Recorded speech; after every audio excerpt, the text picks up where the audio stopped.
Let's get this going. 3, 2, 1, and here we go. Welcome back to game number 3 here for the Stars War tournament number 6. So we have here spawning at the 9 o'clock position Czech Prime playing as the Red Zerg. Here at the 3 o'clock location is our Blue Terran. We have Dignitas Sjow. So yeah, we are cross positions right now on this lovely map. Good luck and have fun. And yep, GSL map time. Love these maps. Oh, gotta get that overlay going. We have cross positions on a huge macro map between huge macro players. Yet again, right? So, I kind of wish I glanced at how long this game was before I jumped in here, given that it is a replay. I don't want to spoil it. Yeah, nor do I, but wow. It is Terminus Re. Yeah, Terminus Re. Really like the architecture of this map. Just the way it like slowly bends in. Just the way the pathing works too. Alright, so we have Dignitas Sjow at the Pride of Sweden, or one of its many actually, since they have a ton of amazing players out there right now. He is Swedish, right? Just double checking. I believe so. Dignitas, that's Swedish enough. No, Sweden though is a really amazing place, producing some amazing players, and Dignitas Sjow definitely one of those. It's like Sweden and South Korea have the best internet of all time. I wonder if that's true or not. I know Korea has like the crazy 100 gigabit internet speed for everyone. I'm curious a bit though about Sweden, if that's the same case. I think they have the same, basically. Like the internet is basically in Sweden. They say it's really cold in Sweden, so that's why people are just in-house playing a lot of video games. Maybe that's the same thing in Korea too, right? Multiple time top 16 finisher, I believe. Czech over here. Is he still on Kronos? I feel terrible for not knowing. I'm pretty sure he's not. But yep. Two extremely good players. I mean, one of them has been in so many seasons of GSL. He's a top Zerg. He's renowned for practicing enormous amounts. I mean, this guy, he can mass games like no other. And Sjow, renowned for winning a lot of tournaments. I mean, we've seen him win a ton of Craft Cup, SOTAX. He built up from there, and then he took IEM earlier this year, as well as several other tournaments. He consistently places top 5 in a ton of tournaments just in a row. Everyone was astonished because he was like, oh, he never scouts. How does he not lose? He doesn't scout. So everyone was bashing on him because he has relatively low APM for a pro gamer. He's at 20 right now, and he doesn't scout. But he consistently won because he has great timing and game sense. Yeah, overall Sjow style is just so different. It just works out for him though. He really is a great solid player just overall. So right now in this game we do see both players pretty much relatively fast expanding. Sjow did throw down that barracks to get the early marine out, and pretty much has prevented his opponent from really getting into the meat and potatoes of his base. He should know that his opponent is located at the 3 o'clock expansion given the trajectory of that marine. But yeah, we will see how this works out, especially with Sjow with a second racks already. So really marine heavy opener here. Right, this is pretty much a standard opening now. Since you do get the gas fairly late, it's pretty easy to just get 2 racks and pump out marines for a while to defend that base. Really cheap buildings to just get out and defend against a Baneling bust as well. In the meantime, Czech is just macroing up, realizes that he's cross positions, not in much danger, making tons and tons of drones. He actually has his main misrallied because he has the drones rallied from his main to his natural right now. I'm not sure if that's intentional because some people do that, like cats, who just keep their main saturated and then rally drones separately. It does actually get you slightly ahead in minerals since the transfer is later in the game and you can collect more minerals in the meantime. Yeah, just said that he just fixes it right up, moving it right to his mana yet again. So it looks like Dignitas Sjow lifted up that barracks, throwing down another factory too, so we'll get a wall off of just production units here. Moving it back actually as he is getting a tech lab and a starport. So walking right up that tech tree here. Wow, all kinds of add-ons being thrown down here. Going for the double tech lab again so he can do both researches at once. I like how he's layering his buildings, so he's really afraid of a Vanley bus this time. Getting a layer of racks and then bunkers and attachments and then another layer of buildings. So he's really paranoid about a Vanley bust, I guess. It might still happen, but considering that we do have a Roach Warren down, I don't think it's a distinct possibility. Yeah, same with the third base coming up too. Queen are at each of the bases right now. We're still about to see. Yep, there you go. So he has a third queen actually, and we'll use that just purely for creep tumor spread here. Very important to get that creep spread going on this map. Looks like he also has a unit at each at the Zelnaga watchtowers too. So with that, he will know when his opponent does start to push out.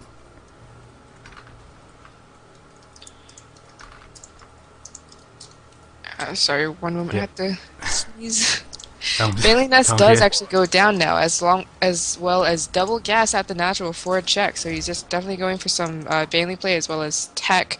Expecting him to go kind of the normal composition, get some mutas. They are great on this map for harass as well as defend against Show's love for drops. He hasn't really been as diligent with his mutas picking up drops as we see many players like Nesty do just beautifully, but he has done a pretty good job of cleaning up drops. They have done a huge amount of damage though, usually for Sjow, because he does them so often at so many places at once. Ooh, so yeah, Viking comes out right from the get-go here. We'll snipe out some of these overlords too. Just really just taking advantage of just how big this map is and how you just can't really retreat at all into those queens in time. Creep spread is keeping on going up, and even a macro hatchery here from Czech Prime at the second base. That's a pretty good sign he's going to get mutas, because they are so gas heavy that you can only afford to pump out lings, and you run out of larvae, so you need a macro hatch for tons of extra larvae to get those lings out and use all your money well. Yeah, with that layer up there, still have yet to see that spire come down. Evolution chamber up already, not using that up at all. Looks like the positioning of this is just to prevent anything from coming down to that third base. We do see the Viking coming in though from the down south. He does drop down and he will be able to take out a few drones here. Queen is going to just stumble his way through to the other side. Or her way through rather. A drop is heading out for Sjow along the top of the map, trying to pick off some units. Another drop actually from the bottom, so he's going to drop the main and the third at once, which will actually be somewhat difficult for Czech to deal with. He does have good creep spread among his three bases, though, so he should have speedlings to clean those up, but I'm not sure if he has enough to clean up both at once. 2 8 marine drops moving in right now. First one will come down here at the 6 o'clock area. Right in front of the queen too. The next drop is still en route, taking a longer amount of time to get over there. He will spot the spire too, and I'm curious if he will go after that at all. All the Zerglings are down here. He's positioned himself in such a way where the Zerglings can't really take advantage of that at all. The mineral line, the extractor, that's so huge. If he picks up the spire instead, he could actually delay the Zerg timing by a ton. I mean, Zerg really need mutas on the map right now to clean up these drops. So I don't agree with him, taking out harvesters instead, because if he had taken out that spire, which he could have with Stim, there would be no way for Zerg to deal with drops for another minute. Yeah, I was really hoping he would just Stim in and just really just work on taking that thing out. Even though he did do a double drop, yeah, he was able to maintain that spire, and also the third base completely pulled away from any mining at all. Roaches are now in the field, and looks like he will lose these units in the drop. All but 2 are taken out here. Right, but he did very little damage. I mean, he's at 45 to 53 harvesters. I mean, he actually did a lot of damage, but I think his macro at home was slipping a little bit. Also, 3 very early hatcheries worth of drones means that Czech is at a pretty strong economy at 55, even at 45 drones, even after the drop. He should be able to replace those pretty quickly, but does need to be worried about future drops. Has mutas out now, though, so patrolling the map should have no problems cleaning up anything, although they can only travel in one pack, and as we can see, it's very easy to do 2-prong drops in these positions. Amazing production tab right now. I'm actually wondering how big that thing can physically get before it starts overriding itself. But yeah, the mutas are moving in right now into the main immediately. He just gets his first missile turret up here. He will snipe out that SCV. Actually, there's a few more down here, actually. Excuse me. Actually, he is forced to fall back, only taking down the turret for a few seconds. But really just blows away that he does have that many mutas out on the map. Another drop coming down here with 3 medevacs this time. The Bailings are going to be in position though. And oh, he's going to micro. No, he doesn't micro and loses all of the Marines here. Yikes. Oh man, and look at that. The mutas come on in to finish the job. That was a massive blunder for Sjow. I mean, he really didn't spot the banelings at all. Didn't pick up in time. Going to lose 3 medevacs worth of Marines and 3 medevacs. And he didn't actually do a 2-front attack in the main in the meantime. He would have done so much more damage if he actually split those medevacs along the bases. But in the meantime, he still managed to stay ahead in macro, actually.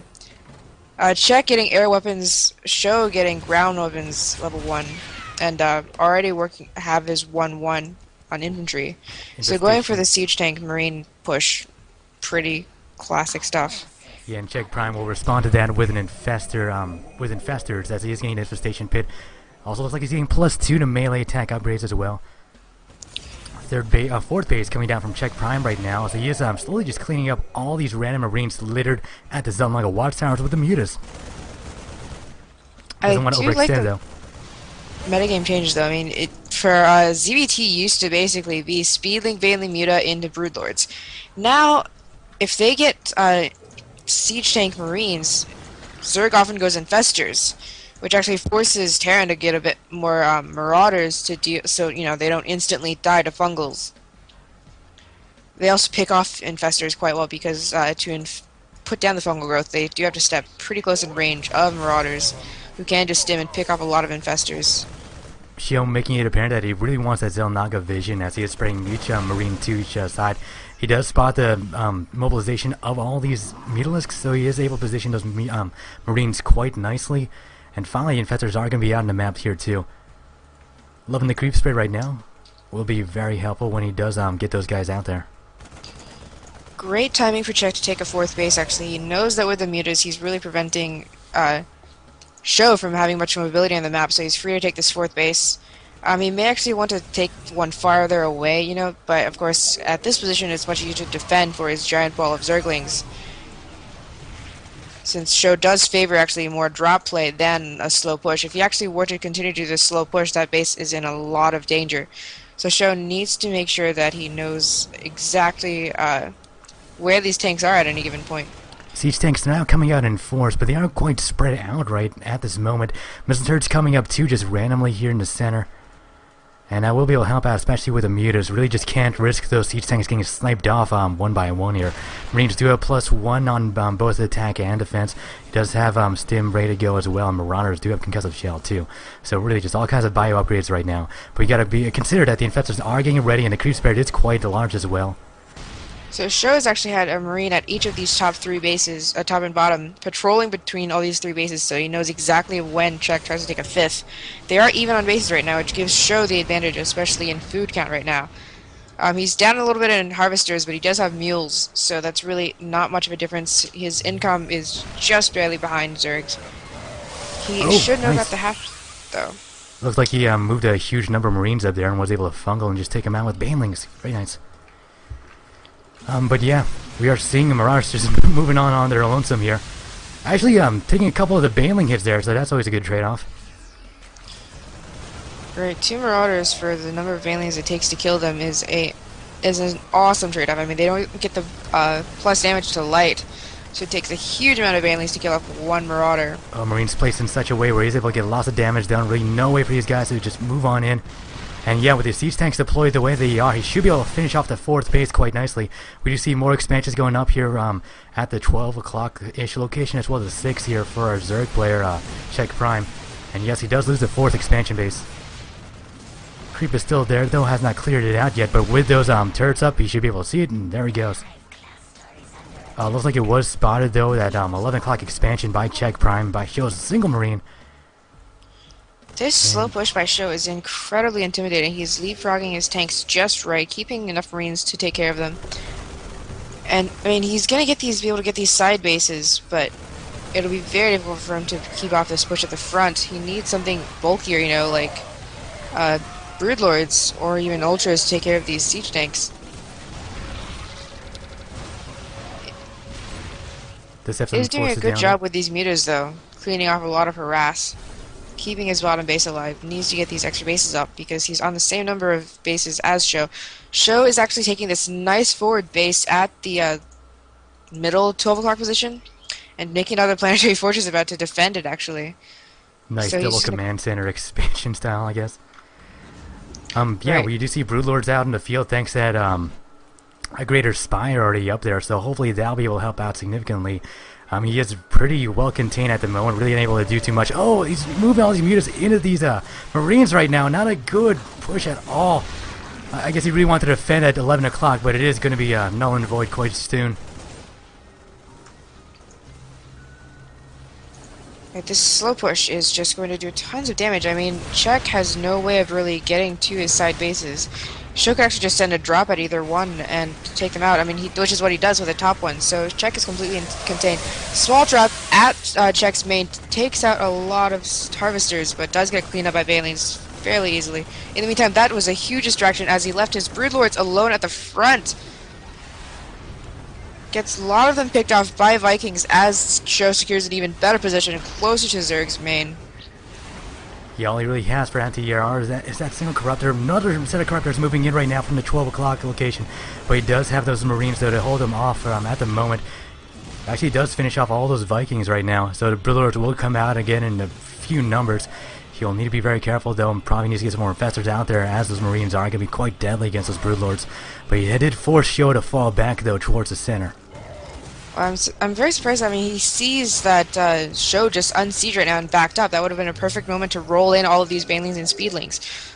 I mean, that's how you play with the Speedling, Baneling, Broodlord style. You force the tanks to unsiege, they don't do splash damage to their own units, and then that's the moment you roll in with all of your Banelings. But he doesn't actually have that many Banelings to roll in, and just didn't pick the right time. Sjow's going to be able to back up safely and take a strong position. Meantime, Sjow is actually going to go down and pick off this new hatchery that Czech Prime has tried to put down, keep him low on economy, starve him to death, which is exactly what he's been doing the last few games, and it's obviously worked successfully last time. These expansions right now for Czech Prime are just in huge trouble. His entire force right now is just really unable to get to that position. And yeah, just stimming on in and just taking out these hatcheries. He actually did cancel that hatch that was going on there on the bottom right. Oh, not Broodlords. Banelings moving in there and just cleaning it right up. Actually, Czech Prime looking quite nice with just all those large number of forces here. The Spine Crawlers actually took over that drop nicely, but this huge siege tank count is actually still quite scary. Sjow really needs to be extremely careful about when he unsieges, while Czech Prime needs to know exactly when to go in. I mean, we've seen, if you siege up late, then Zerglings run in, get in melee range of the siege tanks, and you're dead. But at the same time, if he runs into the siege tank fire, he loses a ton of units and he's dead. So it's such a delicate situation. It's kind of like a TBT, Ooh, great scam, but he needs to be careful, though. There's so many Vikings just up there in the center of the base. Broodlords again. Sacrificing 3 Broodlords. Scan came down, so he knew the positioning of those units. He knew exactly just when to move in there. There are just a bunch of Overlords just hanging out, too, with speed. And looks like he's going to be able to expand here at the mid-south, I suppose. Czech's composition is just not very efficient at this. I mean, he's cleaned up these drops at the top. Patrolling with the Zerglings, actually, he should try to take more bases because that's the only way he's really going to stay in this game. Like, the base he's sitting on with all of his units right now, that's... Is that hatchery in the right position? I feel like it's a little bit far. Yeah, it looks like it's off to the It right looks a bit. to the right. That... The Funnel Girls goes down, he's able to take out those Marines quite easily. Oh, a lot of siege tanks undeployed right now. He can get in there and drop the main, actually taking out the evolution chambers. Yeah, two big confrontations going on. The Broodlords, though, are being taken out, but he was able to finish off all the Vikings with the Corruptors. And yeah, lots of tech going down. Oh, so many drones just out of position right now and easily being taken out. And these 2 hatcheries are in some trouble. Right, like the drop is doing mass damage. Czech is once again not sending any forces to clean this up. I mean, he has these Zerglings at the top patrolling. He only needs 1 to stay there for scouting, but he has all of these still there. I'm loving Sjow right now with these multi-prong attacks. Just coming in with double drops, mobilizing units just completely onto their side. Right, and Czech is just once again not cleaning that up appropriately. He's letting them do enormous amounts of damage. I mean, this drop is still here shooting at things.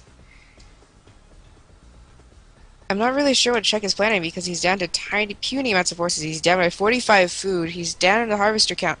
He has almost no mining bases, and he's just kind of letting these tiny drops that he could easily clean up run rampant. These patrolling Zerglings finally come in one by one to get slaughtered by these Marines. Warlords once again morphing here into the central base location.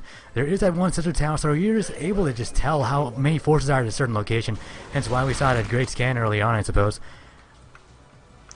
Lots of Marines right now, just all over, just sniping off overlords after overlords. And yeah, thanks to these scans, really Czech Prime just can't really just hide his units in their location at all.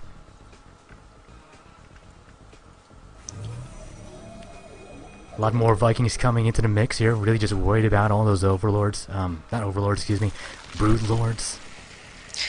Another lordy word, I suppose, but yes, lots of banelings being morphed up yet again, and this could be real nice. I wish the creep was still there, though, thanks to those scans. He did wipe out plenty of that spread. He's so behind on food, though, and Terran, you know, Sjow is a huge, huge fan of planetary fortresses. Terran's static defense is very, very strong. With Thor's siege tanks and planetary fortresses, Xur just cannot push in with what he has.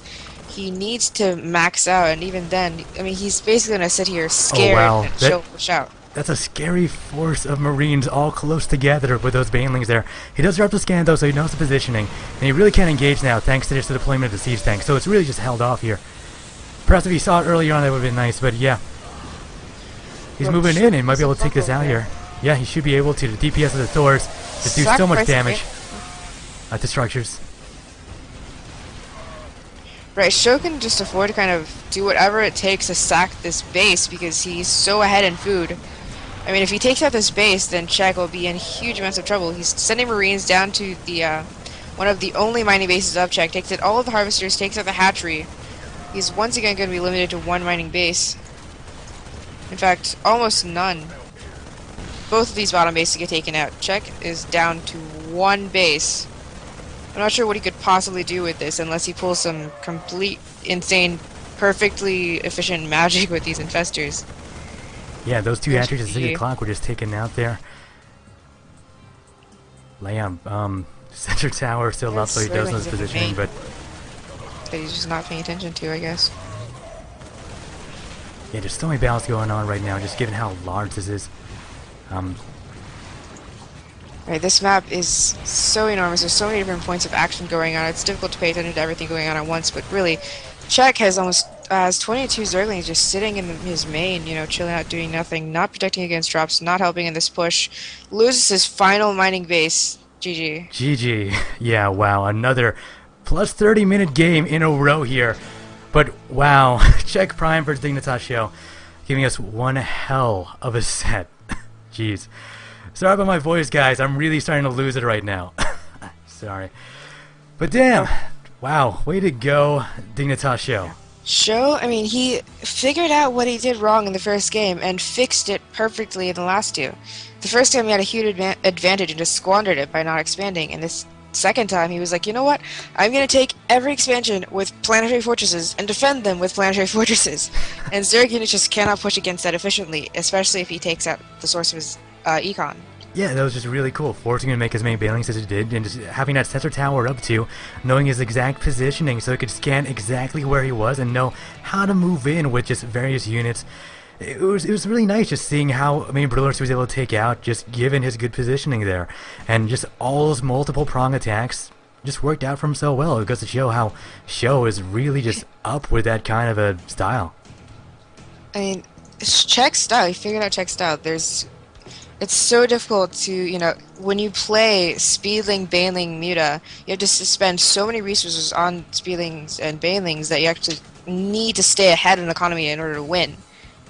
And he just did not let him get any edge on economy at any point because of all of those drops. And that slow push was just so deadly. He did it perfectly. He never screwed up his timing, and Czech never actually pursued him when he did unsiege. He didn't use any of those opportunities. So he won decisively, completely outplayed him.